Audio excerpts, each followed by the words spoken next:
Gostaria muito de continuar dormindo, velho. Um dos poucos dias que eu tiro para dormir cedo e acontece uma bomba dessa. Rapaz, Renato Paiva, não sei não. Mas vamos lá, velho. Vamos lá, né, Maria? E quem te acordou, Marina? Deixa eu só ler. Eu fui fazer xixi, pô. Fui fazer xixi, peguei o WhatsApp. Terceira Guerra Mundial. Demorou, né? Demorou demais. Renato Paiva no Bahia. Assim, eu entendo todo mundo que está feliz, né? Obviamente. Eu também não acreditava mais no trabalho de Paiva, apesar de alguns sinais positivos, né? Mais recentemente, a boa atuação e as vitórias contra América Mineiro e contra Bragantino. Agora, também, velho, eu não me sinto à vontade, tá? Para ficar celebrando e comemorando a demissão de quem quer que seja, sabe? Tem um ser humano do outro lado, né? Um cara que saiu do seu país para se aventurar no Brasil, e que um cara que sofreu demais, né? Muito, obviamente, por conta das convicções, teimosias dele, por conta da arrogância dele também. Uma comunicação muito truncada com o torcedor do Bahia, um cara que não conseguiu entender a essência do torcedor, que não conseguiu ter humildade para entender as críticas, que não conseguiu mobilizar a torcida em nome do projeto que ele tinha para o Bahia, né? Um projeto de um futebol diferente, de um futebol agressivo, de um futebol ousado, que a gente já sabia das dificuldades e que precisava muito da compreensão do torcedor, né? E a comunicação dele falhou nesse intuito de unir a torcida em prol de uma causa. O que ajudou também isso a não acontecer foi o isolamento, né, que ele sofreu por parte de seu Cadu Santoro. Essa diretoria de futebol muda, omissa, que nunca aparece, que só aparece no ambiente controlado, e que não teve a mínima preocupação, né, de blindar o treinador, de respaldar o trabalho dele. Aliás, né, acabou sendo muito conveniente para seu Cadu Santoro. Pai vai assumir todas as broncas, publicamente inclusive, porque, de certa forma, impediu um desgaste ainda maior dele também, que está queimado com o torcedor, apesar disso tudo, né? E a gente não pode deixar de falar de Cadu Santoro ao analisar o trabalho de Paiva. O fracasso do Renato Paiva tem as 10 digitais de seu Cadu Santoro. Afinal de contas, foi ele que trouxe, foi ele que bancou, foi ele que não protegeu e foi ele que não demitiu, que estava aparentemente muito satisfeito com o andar da carruagem, né? Porque quem pediu para sair foi Paiva. Não foi uma decisão da diretoria de futebol do Bahia. Repito, a diretoria de futebol omissa e muito fraca. Sobre Paiva, especificamente dentro de campo, acho que os resultados falam por si só. É óbvio que a gente não imaginava e não cobrava um Bahia nas cabeças do Campeonato Brasileiro no primeiro ano do projeto do Grupo City, evidentemente. Mas também a gente não esperava tão pouco, né? Terceira rodada do retorno do Campeonato Brasileiro, a gente só não está na zona de rebaixamento por um ponto, né? Vendo elencos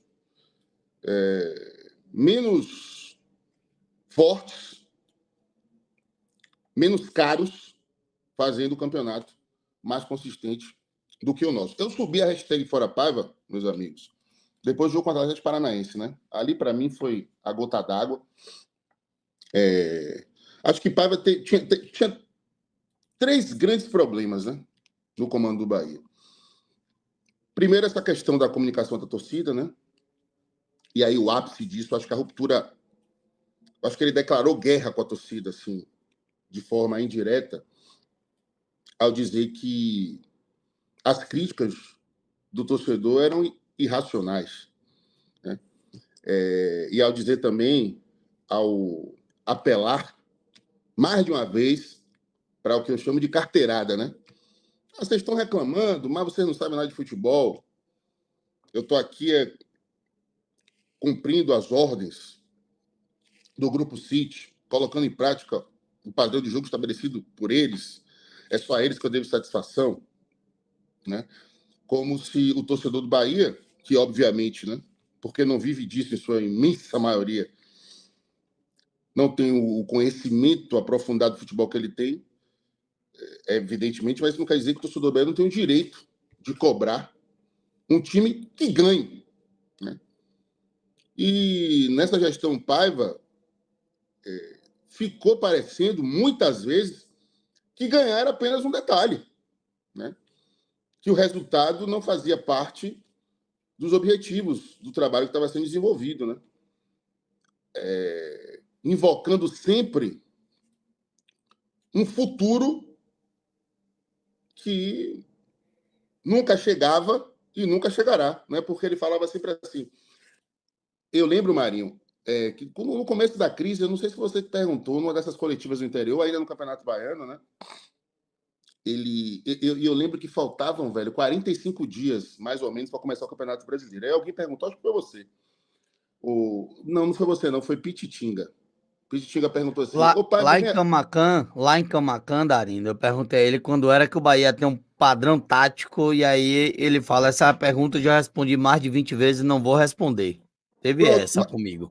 pronto, mas então eu não sei se foi antes ou se foi depois. Mas eu sei que nesse dia, faltavam 40, 45 dias para começar o Brasileirão. O Pititinga perguntou para ele assim: ô pai, vem cá, quando é que a gente vai poder cobrar de você, né? MG Bahia lembrou que... disso, MG lembrou disso hoje. Eu acho que você vai falar que é que ele disse que podia cobrar no Brasileiro. Exatamente. Ele falou, não. É. Ele MG também não lembrou qual é o jogo. Que MG é. queria pegar esse trecho da coletiva. Aí Foi. ele, de uma forma ríspida, assim, né? Ele falou: bom, pode me cobrar no Campeonato Brasileiro, né? Aí passa os 45 dias, o Bahia só consegue ser campeão baiano. A gente começa a cobrar o padrão de jogo no Campeonato Brasileiro, aí se avolumam as desculpas, né? As questões do calendário, né? A qualidade dos adversários, o determinismo histórico, né? Ah, porque fulano tem o melhor time do Brasil. Ah, porque Ciclano já está há mais tempo no comando técnico do que eu. Ah, mas o Brasil é um país de condições continentais. Ah, porque não tem tempo para treinar, né? As desculpas se avolumando, os insucessos se avolumando, o Bahia evoluindo, caindo cada vez mais na tabela do Campeonato Brasileiro, e ele sem essa capacidade de admitir os erros publicamente. Uma coisa, Marinho, que eu falo sempre, né, nas nossas lives, evoco sempre minha mãe e minha avó, aprendi isso com as duas.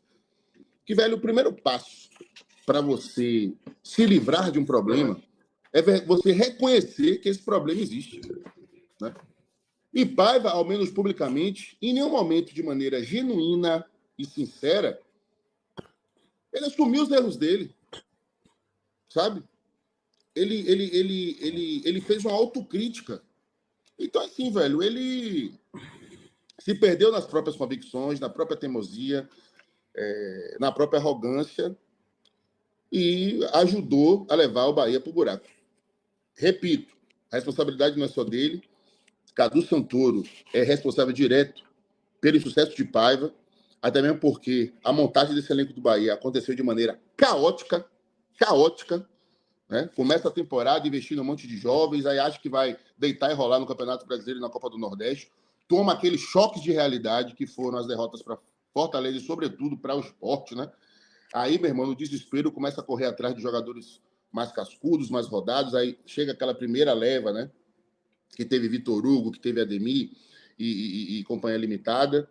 Aí entra no Campeonato Brasileiro, também achando que aquela evolução que realmente aconteceu na reta final da primeira parte da temporada, né? Com os bons jogos que o Bahia fez no Campeonato Baiano, a adoção do esquema com 3 zagueiros e tudo mais, aí acham que é suficiente, né? Mas a realidade continua a nos atropelar. Vem outra leva de contratações. Inexplicavelmente, a principal carência do elenco não é atacada, coisa que eu não consigo entender. Como é que o Bahia, com tanto dinheiro para investir na formação de elenco, dinheiro que nunca viu na sua história, não consegue ter a capacidade, velho, mínima de contratar um centroavante minimamente confiável. Eu não queria aqui Cavani, não queria aqui Luis Soares, não. Eu queria alguém aqui, pelo menos, melhor do que Everaldo e do que Vinícius Bingotti, né? E a gente, o que tudo indica, não vai ter um centroavante até o final da temporada. Então, assim, eu acho que é um fracasso que tem que ser compartilhado, né? Até hoje, Marinho, a gente não sabe, velho, em que diabo consiste essa teoria de jogo do Grupo City, que tentou ser implementada por Renato Paiva e que não foi implementada no sentido de dar para o time um padrão, uma identidade minimamente confiável. Ninguém chegou e o público para dizer o seguinte, gente, o Bahia vai jogar assim, assim, assado, por causa disso, daquilo, outro. Não. Era só Paiva dando a carteirada, Cadu Santoro se omitindo, Ferran Soriano veio aqui no começo da temporada para dizer que o Bahia ia jogar bonito. Que zorra de jogo bonito é esse que não ganha de ninguém? E outra, no primeiro ano da temporada, o Bahia podia se dar ao luxo, diante do que é a competitividade do futebol brasileiro, de tentar praticar esse futebol tão complexo, tão arrojado e tão arriscado. Porque é o seguinte, velho, o recibo que o Bahia está passando na temporada não é de time ousado, é de time inconsequente, meu velho. Porque se você tenta jogar para frente sem ter consistência para isso, e você amealha ao longo do processo derrotas atrás de derrotas, zorra. Cadê a responsabilidade? A gente entrou no Campeonato Brasileiro para participar, a gente entrou no Campeonato Brasileiro para cair, para pagar esse mico de cair com o maior orçamento para a formação de elenco da história de mais de 90 anos desse clube, né? Então, velho, eu acho que já vai tarde nesse sentido. Eu acho que era uma decisão que deveria ser tomada já antes. Como eu falei, né? Paiva tinha os problemas de comunicação, tinha os problemas da inconsistência de jogo, tinha também um problema que ultimamente ficou menos latente, mas que era um problema para mim que eu acho que era assim uma deficiência de inspirar confiança nos próprios comandados. É por isso que eu acredito, por exemplo, aqueles apagões emocionais, psicológicos do time do Bahia em algumas partidas ao longo dessa temporada, né? Onde ficou evidente o quê? O bundamolismo, que a galera que me acompanha conhece, né? Esse conceito.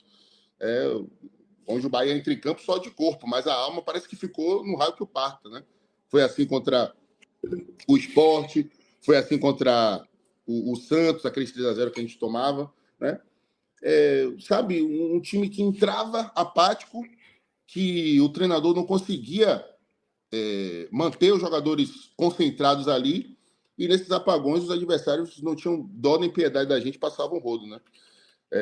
Inclusive apareceram alguns questionamentos internos ao trabalho dele. Eu acho que o mais simbólico, marcante deles, né? A discussão que Yuri trouxe, que depois eu confirmei, dele com Vitor Hugo, mas eu fiquei sabendo também que outros jogadores já tinham questionado o Paiva, né? Eu fiquei sabendo, inclusive, hoje de manhã, né? Só que eu não tinha tido uma apuração mais detalhada para falar sobre isso no Bahia Meio-Dia de hoje, mas eu soube, por exemplo, que os gringos não estavam nem um pouco satisfeitos com a condução das coisas, né? Camilo Cândido, porque tem uma panelinha, né? Uma micro panela hermana no Bahia. A panelinha que Cândido, habla. Divisões. Olha o furo aí, viu? Quem habla e quem não Cândido, habla. Pô, Cândido. MG chega de estampar uma cerveja. Ele nem o corte de Darino. Não tem nada, não. Lá tem edição, não tem nada, não. Pode interagir à vontade. Foi no copo também, normal. A panela Pronto, formada então peraí, rapidinho, Darino. O corte já acabou. Já acabou. Peraí, meu querido João Gabriel Leiro. Leiro do Info chegou por aqui também. Mas deixa eu só dar informação, Zorra. Ô, verdade, dê informação. É o furo, Dê, pô. Darino. Dê. Daqui a pouco eu vou abrir lá ele para João falar. Boa noite, João.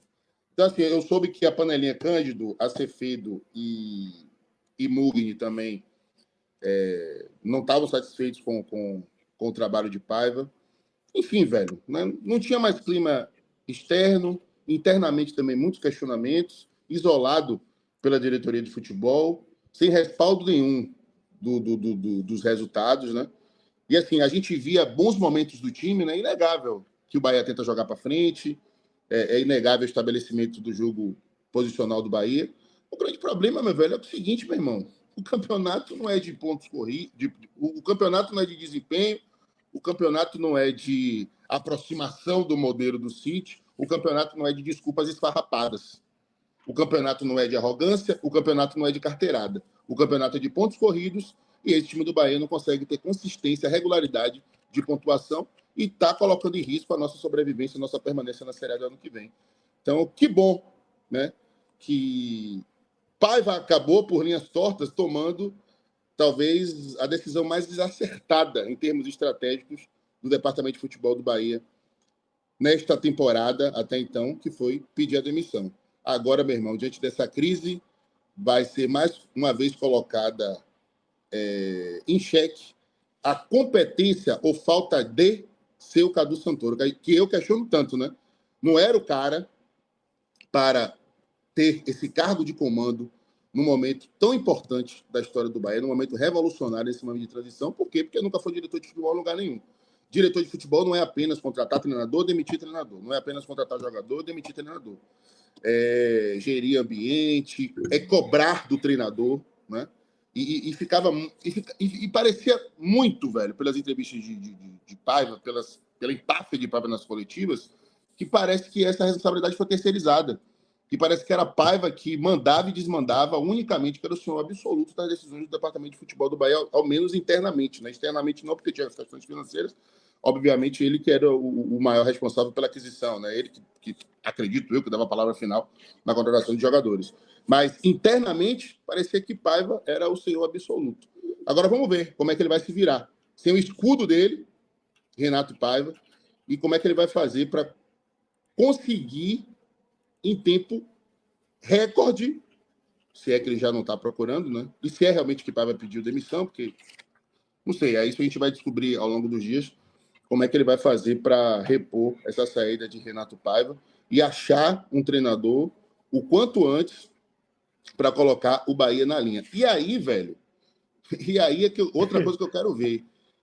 Será que vamos continuar convictos com esse modelo de jogo, a la City, ou será que vamos dar um passo atrás no sentido de realizar um jogo mais pragmático, menos ofensivo, mais conservador e, ao mesmo tempo, mais consistente do ponto de vista de pontuação? Vou analisar aqui os fatos, né? Sobre essa questão de se ele pediu demissão mesmo, se foi o City e tal. Eu acho assim, né? Porque, velho, tá acontecendo agora, meu cérebro tá pegando ainda. Você tá acordando ainda, Darina? Eu tava dormindo desde 8 horas da noite, velho. Porra, tá foda. Aí, repare. Velho, se fosse uma decisão do grupo, eu acho que já haveria uma pressão para essa decisão ser tomada na segunda-feira, né? Para quê? Para os caras terem pelo menos 2 dias para correr atrás do treinador, para o cara já estar aqui amanhã, ou no máximo até sexta-feira. Querendo não, perdeu 2 ou 3 dias, né, Dada? Perdeu 2 ou 3 dias já. Exatamente. Eu acho que... E aí, velho, isso aí corrobora a tese de que a manifestação da Bamô talvez tenha tido um papel preponderante. Tenha sido assim, sabe? Sabe aquela coisa de... A gente come churrasco, bolo, né, sorvete, tudo junto. Aí, no final do dia, come aquela azeitonazinha... E aí vai pro banheiro, diarreia, passa mal, vomita. Aí você pensa assim, porra, bicho. Você faz uma retrospectiva desse cara. Foi a azeitona, né? Porra, você fez merda pra caramba. E foi a zorra da azeitona que ele desesconde todo. Não, né? Mas a azeitona, nesse caso, pode ter sido realmente a manifestação da Bamô. Agora, velho, sobre... Já olhando pro futuro e não sei se vocês já discutiram isso, mas pra gente começar a pensar aqui. Na minha opinião, velho, tem que ser uma bola de segurança, velho. É uma decisão emergencial. Sabe? Eu não iria de treinadores estrangeiros. Olha o exemplo que nós tivemos recente com o Dabove, a tragédia que foi. Sabe? Eu acho que o Bahia tinha que ir na bola de segurança. Você vê o Cruzeiro agora mesmo, né? O Cruzeiro trouxe Pesolano, depois trouxe Pepa, aí tentou trazer mais um português, olhou para um lado, olhou para o outro. Meu irmão, vou na bola de segurança, que foi Zé Ricardo. né? Zé Que voltou do Ricardo. Japão E agora. que teve protesto lá que a torcida não gostou do nome. Eu entendo, olha, mas entendo, ó. Zé Ricardo não é o técnico dos meus sonhos, a torcida do Cruzeiro tá no seu absoluto direito de protestar. Mas, velho, é um cara que conhece o futebol brasileiro, que sabe os atalhos para você fazer o quê? Pontos! Pontos! O Bahia precisa sair deste apego à ideologia do Padrão City, cair na realidade, que a gente precisa o quê? Muitas Pontuar. vezes, ó, não ter vergonha de jogar fechadinho e de partir para o contra-ataque, velho, para pontuar. Para pontuar. A partir do momento que você chega dos 45 pontos, aí você pode 2024, brincar, irmão. você pode brincar Exato. de emular o futebol do City da maneira que você quiser ainda nessa temporada. Então, assim, das opções disponíveis, eu iria em Rogério Ceni, velho. Eu iria em Rogério Ceni. Sabe? Não seria um trabalho de longo prazo, eu acho que um trabalho assim, faz um contrato com ele de produtividade até o final do ano, condiciona a renovação para o ano que vem por uma meta de pontuação, que possa até extrapolar a meta do rebaixamento, sei lá. Mas, velho, é um cara que conhece o nosso futebol, que sabe o que é jogar numa Vila Belmiro, que sabe o que é jogar no Castelão, que sabe o que é jogar no Maracanã, que conhece a dinâmica de funcionamento do nosso campeonato, que sabe de todas as dificuldades inerentes a essa selva que é o futebol brasileiro, em termos de pouco tempo de recuperação, de jogos escalonados, sabe? Eu acho que o Bahia precisava pensar numa solução menos ideológica e mais prática. Eu iria, dentre os técnicos disponíveis no mercado, eu iria em Rogério Ceni. Eu quero like, eu quero like. Ai!